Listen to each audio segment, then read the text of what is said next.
Welcome to r/NuclearRevenge, where this girl uses a dead animal to get the most disgusting revenge on a school bully. Revenge and roadkill, a love story. When I was a sophomore in high school, a new guy moved to town, Matt. Matt played guitar and I was a singer. Our love was meant to be. We started dating when I was a junior and he was a senior. I was 16, he was 17. Honestly, it was a super cute romance that would probably make a decent Wattpad story, but it wasn't meant to last as I was moving to a new state at the start of my senior year. This story takes place about 2 weeks before the end of my junior year and the school and town are getting ready for senior graduation. Matt was my first everything. Losing my virginity wasn't great, but is it ever? For everyone's sake, I hope that I'm wrong. Matt and I were awkward but managed to talk boundaries before anything happened. In this conversation, we agreed that it was really important to both of us that this stayed private. Absolutely no bragging or being weird around friends. Griffin was a senior and someone who was in our group of friends but not a close friend. We were all in either orchestra, choir and/or band. Everyone in those programs ran in the same social circle. Griffin was a Christian and it was a big part of his identity while we were at school. He had this charisma or something. He used to invite classmates to his church while gently shaming all of us for not being exactly like him. Even though he was a bummer, his whatever charisma kept him active in the social scene and he was at all of the major hangouts I can remember during that time. I was friendly with Griffin because, to put it simply, I lacked confidence. I grew up in a church where I was taught that men were more important than me, to never question a man. My own mother shamed me for wearing my volleyball uniform at home because it was inappropriate and could confuse my brother. Screwed up doesn't begin to cover that church or the amount I had to unlearn. By the time I was 17, I was fully done with church, but still struggled with all I'd been taught. It was a confusing time. Griffin knew this, and his self-assigned senior project was getting me back to church. I'm 99% sure it was only about getting Matt involved, because Griffin also wanted Matt to be a Christian, but had so far been massively unsuccessful. Matt was not a Christian and had zero desire to know more. He saw firsthand how the church treated me and my family after some rubbish happened that was out of our control. Matt was not a fan. I kept a journal during that time in my life, because if I didn't, I'm sure I would have done something terrible to myself. My journal was plain, nothing on it to draw attention because I never wanted my family to think it was a journal. It was supposed to look like a school notebook. One day during lunch, I was at my usual table where Griffin sat. I realized I needed something from the choir room, so I left my stuff at the lunch table, not thinking anything about leaving my backpack there. I had no idea anyone would go through my stuff because that had never happened before, and I didn't have anything of value in there anyway. Well, as it turns out, my journal ends up being valuable because I'd written about Matt and I. Griffin thought he had the ammunition to get me back into church, and I'm assuming Matt was supposed to join us. Griffin proceeded to take my journal and tell basically everyone in our social group, which led to most of the school knowing. A private moment became everyone's, and it was freaking humiliating. Thankfully, Matt didn't blame me, even though I felt like it was all my fault. He was more confident than I was, but also didn't get nearly the same shame thrown his way that I was getting. I knew I was leaving in a few months, so I tried to keep my head down and focus on school, but being called a multitude of slurs by people I grew up with, it grates on you after a while. I guess Griffin's plan was to shame me back to church, but instead all I wanted before leaving town was to ruin Griffin. It took some time, but I got there. Matt, our other friend Henry and I were hanging out at my house after school. My house backed up to a street that often had roadkill due to being right alongside a huge swathe of woods. At this point, I knew that my revenge was going to include Griffin's brand new truck. This truck was literally all he could talk about because it was custom. His parents got it for him as an early graduation present. It was super expensive. It was perfect. The bottom line is, he loved that truck more than anything he'd ever had. I'm not a car person, so I have no idea what the truck was or if it was good, but I do know it was really, really tall, like you couldn't see the top of it, which ended up being bad for Griffin, but fantastic for revenge. There was a big, super dead possum on the road behind my house that had been there for what seemed like a week, but I don't remember how many days exactly. Normally the town was good about sending the guy down our road to pick up roadkill, so it had been there long enough for me to notice it, which didn't happen often.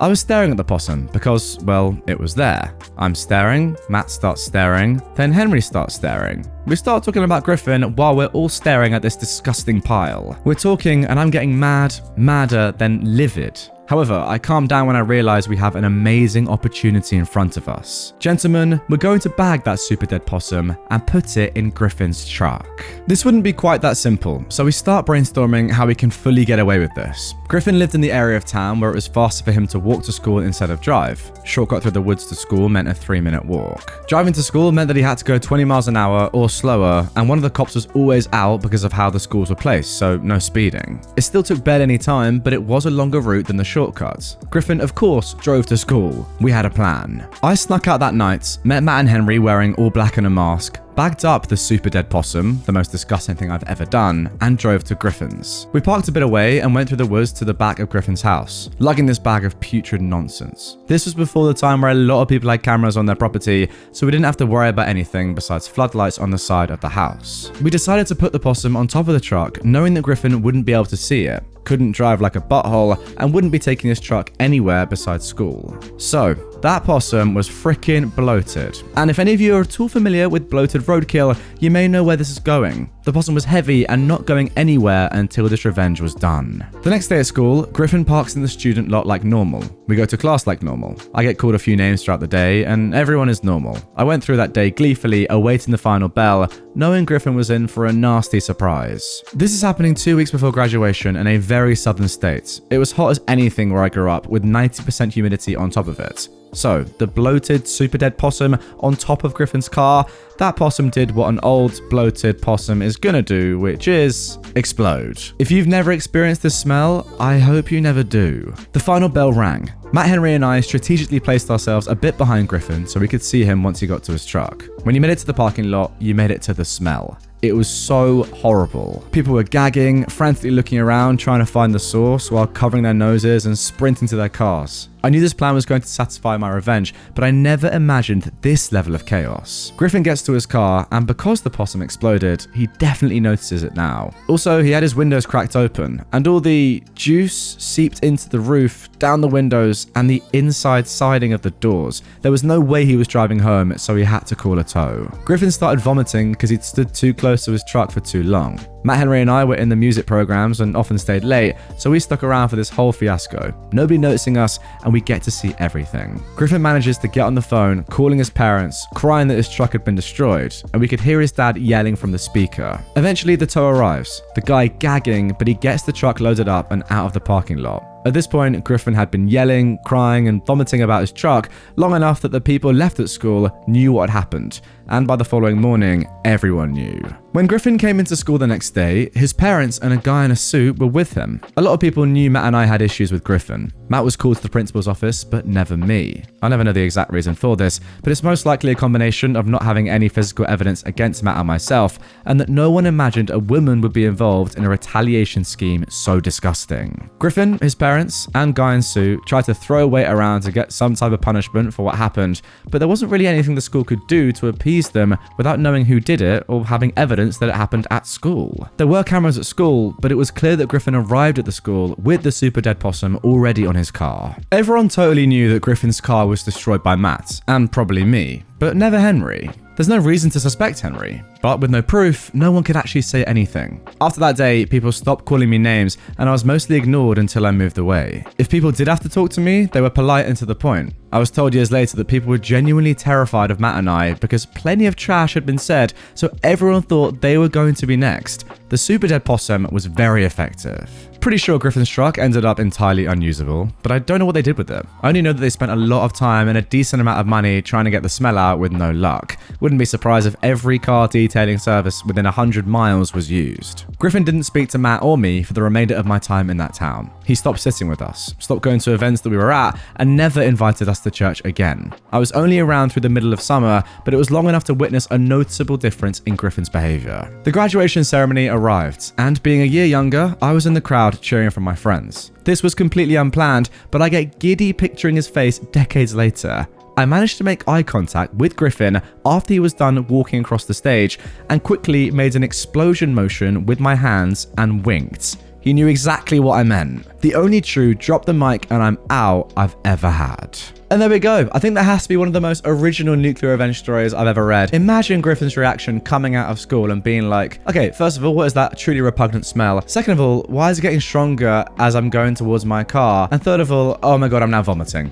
I would have loved to see it. Now, look, you could argue that maybe it's not nuclear. I mean, we've seen definitely more serious revenge tales than this one, but you have to remember that these guys are in school. There's a limit to what you can do here. And getting a dead animal from the road and completely writing off someone's car with it, that's pretty nuclear to me at that age. Also, you got to think about the amount of money lost during this. I mean, the car alone is very expensive. And I imagine they also tried to spend a lot of money, as OP said, through all these dealerships trying to fix the issue, but to no avail, it seems. That's a lot of cash. Now, before we get into our next story, I have a very special announcement for you. After an insane amount of demand from you guys, I'm delighted to say that I've released some limited edition Not Today Karen merch. Picture this, you're out and about in the streets and a wild Karen appears and starts confronting you. What do? Well, normally you have to talk to a witch like this. However, get one of these t-shirts or hoodies on and all you have to do is simply point to it, laugh, and walk away. How easy is that? The link is down in the description if you like what you see. Go ahead, check the stuff out. I think they'd make a great Christmas present or even just a little gift for yourself. As always, it's official stuff from the very best supplier, so the quality is unmatched and it's one of the best ways to support me and the channel. With that being said, let's carry on. How I got a car dealership to give my friend a newer car. Circa 2020 January, my friend makes a stupid decision and buys a brand new car he can't afford. His insurance is like $400 a month, he makes like $10.25 an hour working as a shift supervisor at McDonald's. His car payment is like $7.95 a month. Now at $10.25 an hour, 30 hours a week, that's a weekly income of about $300 a week or about $1,230 a month. So yeah. So my friend came to me for help because I used to sell cars and I know the industry pretty well. I go over his paperwork. The dealer did rip him off, but my friend is trying to find a way to get out of this mess, and ripping someone off isn't illegal. They did of course overcharge him for warranty, they gave him a higher APR, they had add-ons, etc., but none of that is illegal, and I know the only way I can get my friend out of this deal is if they did something illegal. So I look at his finance application that my friend signed, it correctly listed his income, which turned a light bulb on in my head. No bank is going to approve someone for a $795 car payment if they're only making $1,200 a month. It does not make mathematical sense to do that. So I start searching through his paperwork for the finance app the dealer submitted to the bank. Oftentimes, when you submit a finance application at a dealership, the dealership will take the hand-filled out application and reproduce it electronically. This is pretty normal. However, on the application the dealer submitted to the bank, the dealer said my friend was a GM for the McDonald's and made $70,000. My friend had good credit, so it doesn't appear like the bank asked for proof of income. So I go to the dealership with my friend and tell the sales manager he's going to want to put me in touch with the GM because we're going to be unwinding my friend's deal and giving his trade-in back. The sales manager thought I was joking. The GM also thought I was joking. Then I demonstrated how his dealership finance department committed bank fraud. I showed the GM the finance app my friend filled out. I then showed the GM the finance app his dealership submitted to the bank and pointed out the income difference. My friend really made $14,000 a year. The dealership claimed my friend made $70,000 a year. That's bank fraud. That's a felony. Let's keep this simple, shall we? The GM sees his dealership is in a load of trouble. The proof I'm presented to him is rock solid. He knows it. I know it. We're all on the same page. He goes, okay, so what can I do to make this right? I go, unwind the deal, giving my friend his trade-in back. Unwinding the deal is basically the GM agreeing to cancel it, and basically erasing the deal and pretending it never happened. The GM tries to avoid that, but I remain firm and remind him that we can easily take this documentation and turn his life into a living hell, and he knows I'm right. My friend also needs a car to get to work the next day. The GM says he'll check into it, and he comes back and tells me, unfortunately, they sold his trade-in already. I said, that's fine, unwind the deal, and let's put my friend into something as good or slightly better than what he traded in for. The GM goes, so he'll buy a car similar to his trade-in? I said, no, you'll give him a car similar to his trade-in. The GM goes, it doesn't work that way.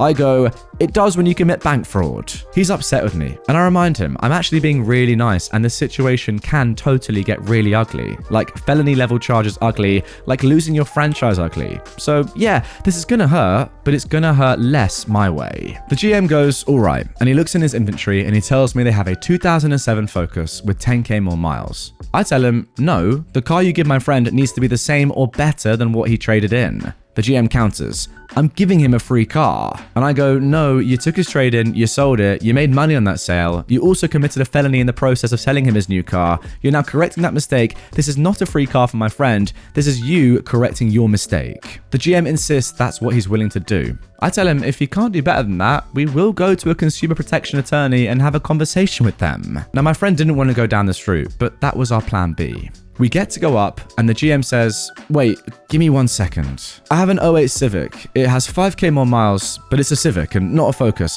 I'll unwind the deal of the new car and put your friend in the Civic at no extra cost. We agree. The GM has the paper drawn up. The old loan on the new car is cancelled. They take in the new car again, but because it's already titled, they'll have to sell it as used. That sucks for them. And they gave my friend a better car than the one he traded in. Now, for people asking why we didn't get a lawyer involved from the start, we could have done that, but courts take a long time, and this was a faster way to fix the situation. Quite a lot to unpack here in this one. First of all, I have to say off the rip, you need to educate your friend somehow on financing. Get him into some sort of finance class, because yes, you helped him out in the end. But, I mean, that decision on its own, in principle, was absolutely ridiculous. Paying that much for a car when you're only earning pretty much the same as that when you add the insurance together. Yeah, that's nuts.